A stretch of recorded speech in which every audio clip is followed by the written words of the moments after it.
साथ पहुंचे हैं। एसबीआई का शताब्दी वर्ष कार्यक्रम है, सीधा लिए चलते हैं। गोरखपुर से जो गया था वह 1880-82 में जा चुका था, लेकिन बैंक के बोर्ड ने उसको खारिज कर दिया था क्योंकि उनको लगता था कि बैंक अपना खर्चा नहीं निकाल पाएगा।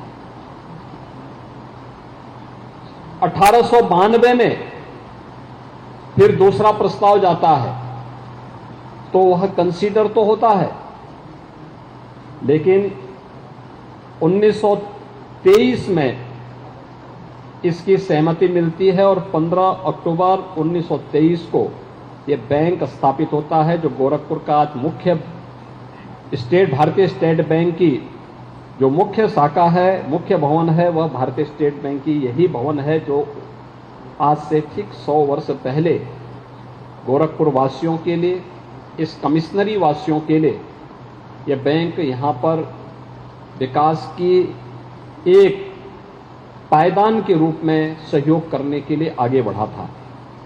आज अपनी 80 ब्रांच के साथ, 439 ग्राहक सेवा केंद्र के साथ, 236 एटीएम और कियोस्क के साथ, 21 लाख खातेधारकों के साथ और कुल 11,500 करोड़ रुपए के जमा पूंजी के साथ भारतीय स्टेट बैंक गोरखपुर में अपना कार्य कर रहा है। हम सब जानते हैं कि 2014 के बाद बैंकिंग सेक्टर में क्रांतिकारी बदलाव आए हैं और वह बदलाव किस रूप में देखने को मिले। प्रधानमंत्री जी ने भ्रष्टाचार पर प्रभावी अंकुश लगाने के लिए जिस एक व्यवस्था को आगे बढ़ाया, इसमें जनधन आधार के साथ जोड़ते हुए बैंक को उसके साथ लिंक कर दिया। आज कोई भी पैसा है, हम डीबीटी के माध्यम से इस धनराशि को सीधे लाभार्थी के खाते में पहुंचाते हैं।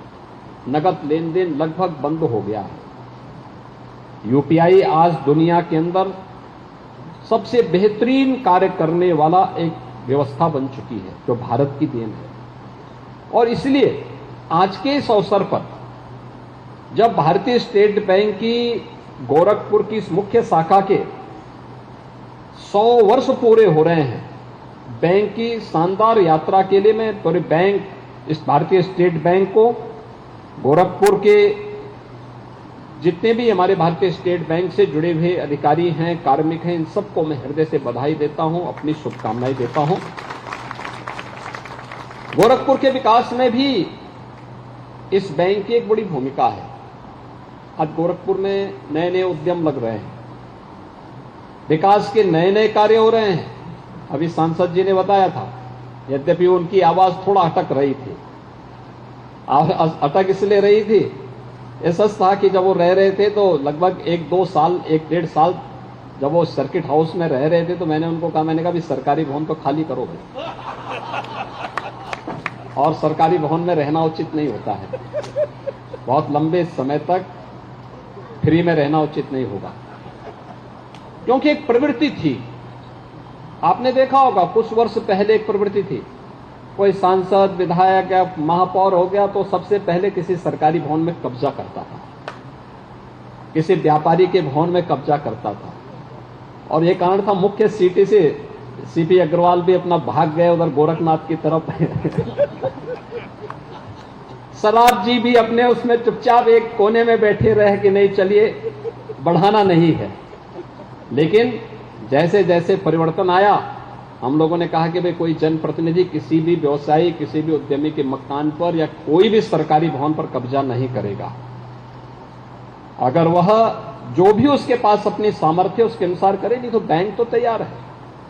और आपके सामने उदाहरण है कि गोरखपुर के सांसद ने बैंक से 100% लोन लिया, अपना स्वयं का मकान बनाया और मकान के माध्यम से जन समस्याओं का निस्तारण कर रहे हैं, जन समस्याओं का समाधान कर रहे हैं। बैंक एक सपोर्ट है, एक सहयोग है, और वह पसीना उनको बैंक के इंटरेस्ट से आ रहा था। लेकिन उनको ये भी मालूम होगा कि जब इंटरेस्ट आता है तो यहीं से ये सब सामाजिक कार्य भी होते हैं, जो आपने यहाँ पे देखा होगा। महिला स्वयंसेवी समूह को दिया जा रहा था, क्रेयॉन डिस्टिलरीज को भी लोन दिया जा रहा था, अन्य तमाम चीजों को एक सपोर्ट के रूप में वो कार्य कर रहा है, जिससे आप उस व्यवस्था को आगे बढ़ा सकें और फिर उस व्यवस्था के माध्यम से वे अपने सामाजिक कार्यक्रमों को भी आगे बढ़ा सकें, विकास की प्रक्रिया में भी अपना योगदान दे सकें। आज ये प्रक्रिया तेजी के साथ आगे बढ़ रही है। विकास के हर एक कार्य में बैंक पूरी मजबूती के साथ लग करके कार्य कर रहा है। उत्तर प्रदेश में आपने देखा होगा कि वर्तमान में बैंक से जो लेन देन हो रहा है, 2,62,00,000 किसान ऐसे हैं जिनको प्रधानमंत्री किसान सम्मान निधि का पैसा सीधे डीबीटी के माध्यम से आता है। 1,91,00,000 बच्चे ऐसे हैं जिन्हें हम 1,200 रुपये bag, books, shoes, sweater, uniform के लिए डीबीटी के माध्यम से उनके अकाउंट में भेजते हैं। 1 करोड़ परिवार ऐसे हैं जिनको हर महीने हम लोग डीबीटी के माध्यम से 1,000 रुपये पेंशन की राशि उनके अकाउंट में भेजते हैं। अगर बैंक के पास ये सुविधा नहीं होती और प्रधानमंत्री जी ने जनधन अकाउंट नहीं खुलाए होते तो ये काम नहीं हो पाते। इस सदी की सबसे बड़ी महामारी के दौरान जैसे हेल्थ वर्कर गांव-गांव में जाकर के आंगनवाड़ी, आशा, एएनएम या हॉस्पिटल में जितने पैरामेडिक्स थे, चिकित्सक थे, यह फ्रंट लाइनर वर्कर बनकर के वहां पे कार्य कर रहे थे, ऐसे ही बैंक ने भी काम किया। बैंक की शाखाएं खुली रही और बैंक का लेन देन निरंतर चलता रहा, यानी अपनी राष्ट्रीय प्रतिबद्धता को उस समय भी वो निर्वहन कर रहा था। और मुझे याद है बहुत बार मुझे जब उस समय बहुत सारे लोग ऐसे थे जिनका काम रुक गया, जिनके पास कोई कारोबार नहीं था, लॉकडाउन के दौरान उनको भरण पोषण भत्ता देने की एक कार्रवाई को जब हम लोगों को आगे बढ़ाना था, तो उस दौरान मैंने बैंक से संपर्क किया कि क्या होगा। बैंक आए, उन्होंने कहा हम छुट्टी के दिन भी काम करेंगे। और रविवार का दिन, देखिए आज भी रविवार का दिन है, मां शारदीय नवरात्रि का पहला दिन भी है। याद करिए, जब आज से 100 वर्ष पहले बैंक खुला होगा तब लोगों ने सोचा भी नहीं होगा कि जब 100 साल के बाद यह कार्यक्रम होगा तो उस दिन शारदीय नवरात्रि भी होगी और रविवार का दिन भी होगा, क्योंकि रविवार का दिन है, सभी लोग अपना काम छोड़ करके एक जगह इकट्ठे होकर के इस आयोजन में शामिल हो पा रहे हैं। नहीं तो अगर अवकाश का दिन नहीं होता, सभी लोग अपने अपने कार्य में व्यस्त होते, अपने अपने बैंक के व्यवस्था के साथ जुड़े होते। लेकिन एक महज संजोग नहीं है, यह ईश्वरीय कृपा है और बैंक के द्वारा इस दौरान किए गए तमाम प्रकार के विकास और लोकोपयोगी कार्यों का परिणाम है कि आज आपको ये संजोग मिल रहा है कि एकजुट होकर के 100 वर्षों की इस यात्रा को आप शानदार तरीके से आगे बढ़ाने का कार्य कर रहे हैं। लेकिन अभी भी बहुत कुछ करने की आवश्यकता है। उत्तर प्रदेश में मैं जो देख रहा था, वास्तव में अभी भी अगर इस क्षेत्र में 11,574 करोड़ रुपए आपके बैंक में जमा होते हैं तो केवल लोन मिल पाता है अभी तक केवल 4,500 करोड़ का। हमें सीडी रेशो को बढ़ाना ही पड़ेगा और इसके लिए उद्यमियों को, व्यापारियों को, नौजवानों को, किसानों को, महिलाओं को अधिक से अधिक संख्या में हम उनके प्रशिक्षण के साथ, जिस कार्य से अभी थोड़ा हम पीछे हैं वह है प्रशिक्षण।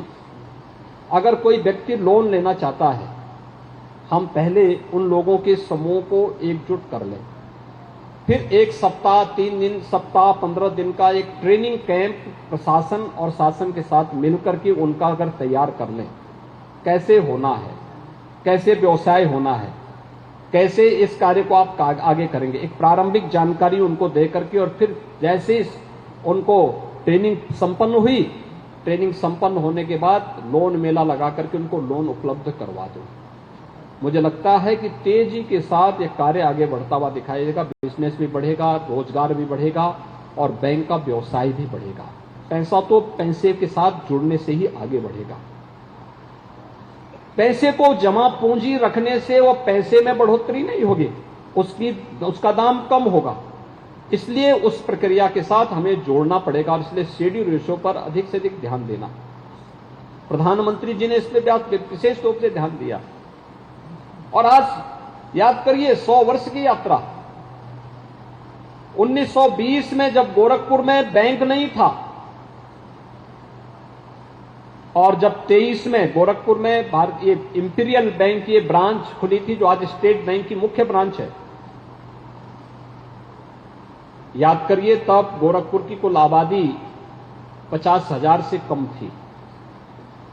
आज इसी शहर में लगभग 15 से लेकर 20 लाख आबादी तो केवल इसी शहर के अंदर रह रही है, नगर निगम के दायरे में रह रही है। और जिले के अंदर की अगर आप बात करेंगे यह संख्या बढ़ करके लगभग 70 लाख तक पहुंचती है। इतनी बड़ी आबादी, कितनी तेजी के साथ आबादी बढ़ी और कितनी तेजी के साथ उद्योग धंधे गोरखपुर में बढ़ते हुए गए। पहले यहां पे उद्योग के नाम पर केवल चीनी मिल्स हुआ करती थी। सहजनवा में जूट मिल मस्करा जी ने स्थापित की थी। लेकिन आज आपने देखा होगा गोरखपुर में नए नए उद्योग आ रहे हैं। कहीं पे कैलेंट लग रहा है, कहीं अंकुर उद्योग लग रहा है, कहीं पे वेब्रेज का एक नया कारखाना स्थापित हो रहा है, कहीं यहां पे पाइप बनाने के कारखाने स्थापित हो रहे हैं, कहीं पे गोरखपुर में डिस्टिलरीज लग रही हैं, कहीं पे फर्टिलाइजर कारखाना लग रहा है, कहीं पे अन्य नए, कहीं डेयरी स्थापित हो रही है। कल ही 5 लाख लीटर प्रतिदिन की क्षमता की एक नई डेयरी का उद्घाटन गोरखपुर में होने जा रहा है। यानी रोजगार का भी की संभावनाओं को बढ़ाता है और आर्थिक रूप से किसानों को, पशुपालकों को स्वावलंबन की ओर अग्रसर करने का एक माध्यम बनता है। लेकिन कोई व्यक्ति अपने पास से पूंजी लगा पाएगा, ये कठिन होता है। बैंक जब उसके साथ सहायक बनती है तब ये चीजें तेजी के साथ आगे बढ़ती हैं। शिक्षा के क्षेत्र में, स्वास्थ्य के क्षेत्र में, इंफ्रास्ट्रक्चर के क्षेत्र में, व्यवसाय के क्षेत्र में बड़े बड़े मॉल आज गोरखपुर में बन रहे हैं, बड़े बड़े प्रतिष्ठान बन रहे हैं। गोरखपुर का इंफ्रास्ट्रक्चर वर्ल्ड क्लास होता हुआ दिखाई दे रहा है। गोरखपुर में बहुत सारी चीजें एकदम बदला सा नजर आ रहा है और विकास की इस प्रक्रिया के साथ हम सब जब जुड़ते हैं तो ये प्रक्रिया उसके साथ जुड़ना। लेकिन व्यवसाय बढ़ाने का एक तरीका यह भी, हम प्रशिक्षण भी दें लोगों को, शासन के साथ जुड़े, प्रशासन की योजनाओं को, प्रधानमंत्री मुद्रा योजना है, प्रधानमंत्री स्टैंड अप की योजना है, प्रधानमंत्री स्टार्टअप की योजना है, डिजिटल इंडिया और मेक इन इंडिया की योजना है, इन सभी के साथ साथ वन डिस्ट्रिक्ट वन प्रोडक्ट की योजना या विश्वकर्मा श्रम सम्मान या पीएम विश्वकर्मा की योजना के साथ जुड़ने की आज आवश्यकता है। अधिक से अधिक नौजवानों को इसके साथ जोड़ करके, व्यवसायियों को जोड़ करके, उद्यमियों को जोड़ करके अगर हम इस प्रक्रिया को तेजी के साथ आगे बढ़ाएंगे तो बैंक का जो आज व्यवसाय 11,500 करोड़ का है, कोई कारण नहीं। ये शेड्यूल रेशो अगर आप 60% तक पहुंचा, 40 से 60% आप पहुंचाइए और मैं कह सकता हूं कि यही जमा पूंजी आपकी 25,000 करोड़ रुपए से कम नहीं रहने वाली है, बढ़ेगी। बहुत तेजी के साथ व्यवसाय आपका बढ़ेगा और इस व्यवसाय को तेजी के साथ आप आगे बढ़ाएंगे तो आप अपने सामाजिक कार्यों को के दायरे को और तेजी के साथ आगे बढ़ाने में भी आपको मदद मिलेगी। मुझे पूरा विश्वास है कि 100 वर्षों की शानदार यात्रा को मुझे बहुत अच्छा लगा, अंदर में जाकर के देखा हूं। 100 वर्ष 1923 से लेकर के अब तक के रिकॉर्ड को भी उन्होंने वहां पे संभाल के रखा है। उस समय के जो लेटर थे, उस समय के नोट थे, उस समय के चेक थे, उस समय के जो अन्य महत्वपूर्ण दस्तावेज थे। और मैंने महापौर जी से यही कहा, मैंने कहा एक 100 वर्ष की यात्रा भारतीय स्टेट बैंक गोरखपुर की मुख्य शाखा ने यहां पर प्रस्तुत की। ऐसे नगर निगम का नया भवन बन गया है, पुराने भवन में म्यूजियम बनाइए और गोरखपुर के नगर निकाय की, नगर पालिका से नगर निगम की यात्रा को अब तक का उसमें म्यूजियम के रूप में प्रस्तुत कर दीजिए। आने वाली पीढ़ी को यही तो हम देंगे। उस समय के फोटोग्राफ्स, उस समय की व्यवस्था, उस समय के इक्विपमेंट, उस समय की व्यवस्था क्या क्या होता था, कैसे कलेक्शन, टैक्स कलेक्शन कैसे होता था, चेंज परिवर्तन हो रहा है, हर चीज बदल रहा है, तेजी के साथ बदल रहा है और इस बदलते हुए माहौल में हम सबको अपने आप को तैयार करना होगा। यही आज की आवश्यकता है। मैं आज के इस अवसर पर भारतीय स्टेट बैंक को और खासतौर पर इस पूरी व्यवस्था के साथ यहाँ पर लखनऊ से यहाँ पे आनंद विक्रम जी जो महाप्रबंधक भारतीय स्टेट बैंक के, वे स्वयं भी यहाँ पर पधारे हैं। संजीव कुमार जी, जिनको देख करके सांसद जी को पसीना छोड़ रहा था, मैंने कहा भी तो इस व्यवस्था का हिस्सा है, क्योंकि आज कम से कम वो ये कह सकते हैं कि मेरा अपना घर है। और उन्होंने थैंक्स भी किया स्टेट बैंक को, इसके लिए उन्होंने थैंक्स किया कि नहीं, मेरे पास अपना घर है, आज मैं कह सकता हूं। और गोरखपुर में भी घर उनका ऐसी जगह में है कि उन्होंने जितने में खरीदा होगा आज के दिन पे उसका दोगुना पैसा उसको मिल जाएगा, 4 गुना पैसा। देखिए अभी से उन्होंने बता दिया 4 गुना पैसा उनको अभी से मिल रहा है। तो इसका मतलब बैंक का इंटरेस्ट गलत नहीं हो बल्कि सही है, सही दिशा में आगे बढ़ा है। मैं आप सबको इसके लिए हृदय से बधाई देता हूं और विश्वास करता हूं कि बैंक अपने बिजनेस को आगे बढ़ाने के लिए युवाओं को, महिलाओं को, व्यवसायियों को और उद्यमियों को भी साथ लेकर के इस यात्रा को और अच्छे ढंग से आगे बढ़ाने का कार्य करेगा। आप सबकी प्रति मेरी शुभकामनाएं। धन्यवाद। जय हिंद। सीएम योगी आदित्यनाथ को आप सुन रहे थे। एसबीआई के कार्यक्रम में सीएम योगी आदित्यनाथ संबोधित कर रहे थे। आज अहम दौरा है गोरखपुर का सीएम योगी का, जहां पर आज एक बड़ी सौगात गोरखपुर को देने वाले सीएम एसबीआई के कार्यक्रम में जनता को संबोधित कर रहे थे। किस प्रकार से कोरोना काल में बैंकों ने काम किया है, बैंक के जो तमाम वर्कर्स हैं, कर्मी हैं, उन्होंने किस प्रकार से काम किया है, इसके बारे में भी जिक्र करते हुए सीएम योगी आदित्यनाथ नजर आ रहे थे।